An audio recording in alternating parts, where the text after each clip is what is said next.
Reflections on Theodor Adorno. Theodor Adorno was a German philosopher, sociologist, musicologist, and critical theorist whose work significantly shaped the intellectual landscape of the 20th century.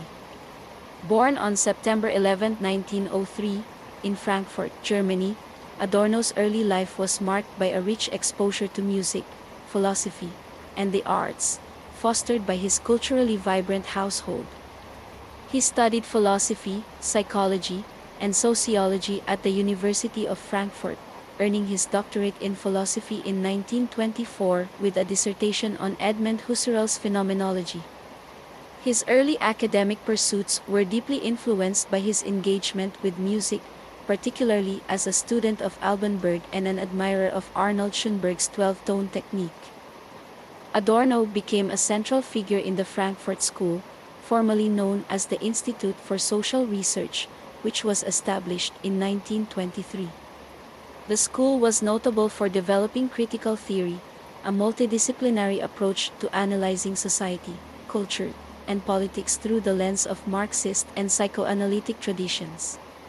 Adorno's intellectual development was heavily influenced by his collaborations with other leading figures of the Frankfurt School, including Max Horkheimer, Herbert Marcuse, and Walter Benjamin.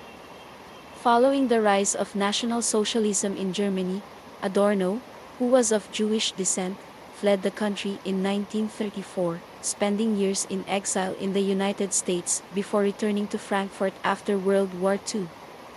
Adorno's theories are anchored in his critique of modern society, which he viewed as increasingly dominated by forces of instrumental rationality and commodification.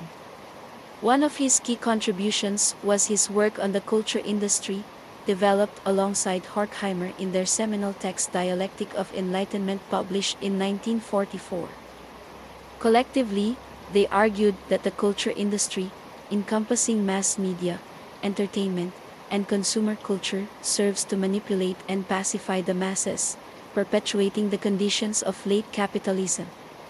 Adorno believed that standardized cultural products inhibit critical thinking and reinforce conformism, fostering a passive consumption that stifles individuality and creativity. Another significant aspect of Adorno's thought is his analysis of authoritarianism and the psychological mechanisms underlying fascism. In The Authoritarian Personality published in 1950, and co-authored with a team of researchers, Adorno examined the interplay between personality traits, societal structures, and susceptibility to authoritarian ideologies. This work remains influential in understanding the social and psychological dimensions of political extremism. Adorno's philosophy was deeply pessimistic about the potential for genuine emancipation within the context of modern capitalism. His notion of negative dialectics, articulated in his eponymous 1966 book, rejects the synthesis-oriented dialectical method of Hegel in favor of a critical approach that resists closure or resolution. Negative dialectics emphasizes the contradictions and suffering inherent in reality, striving to reveal the untruths embedded in prevailing ideologies and social systems.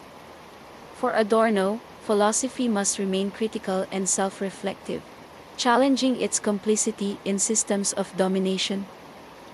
Music and aesthetics also played a central role in Adorno's intellectual legacy. He viewed art, particularly avant-garde music, as a potential site of resistance against commodification and social regression. His critiques of popular music, which he saw as formulaic and manipulative, contrasted with his advocacy for autonomous art that resists easy interpretation or mass appeal.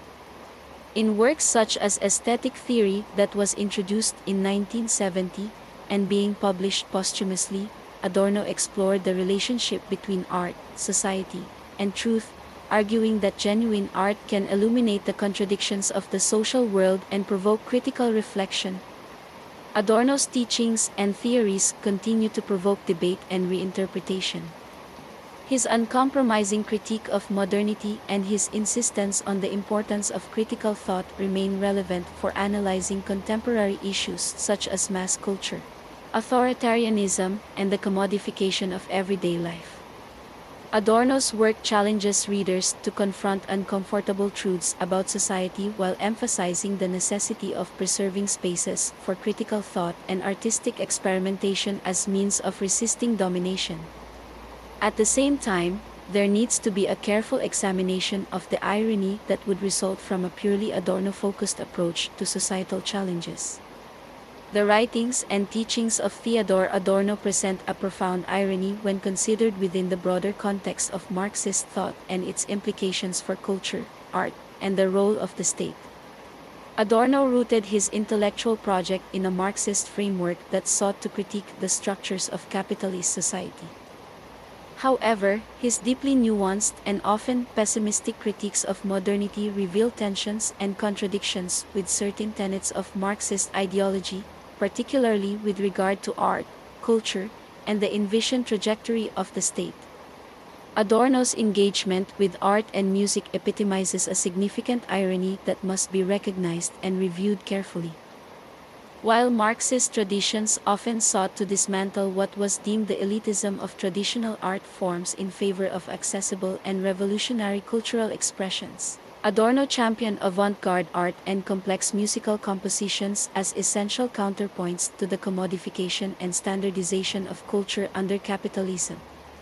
Adorno saw modern art, particularly the atonal music of composers such as Schoenberg, as capable of resisting the reifying tendencies of the culture industry. For Adorno, these forms of art preserve critical and emancipatory potential precisely because they defied the easily consumable forms that typified capitalist mass culture.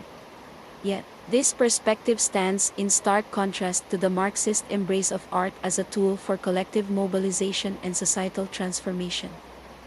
Traditional and postmodern Marxist movements often regard art as a means of fostering solidarity among the proletariat, emphasizing accessibility over complexity.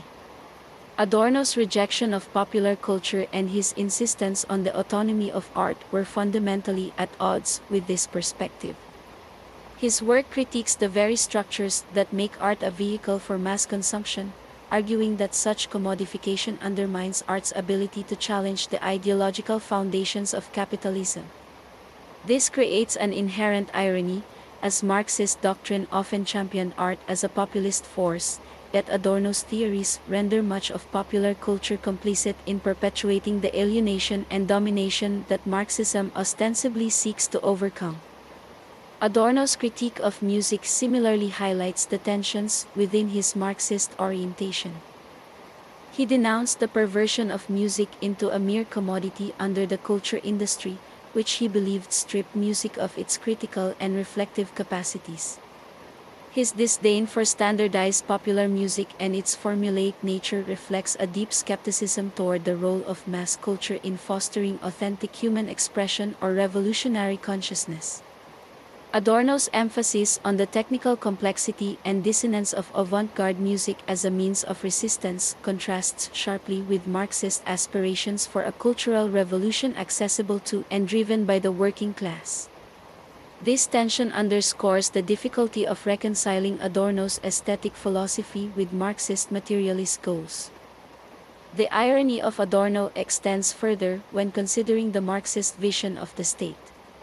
Marx famously posited that the state is an instrument of class domination and that, following the abolition of class distinctions through proletarian revolution, the state would quietly wither away and fade quietly into the night once the authoritarian implementation of the Marxist utopia was no longer necessary.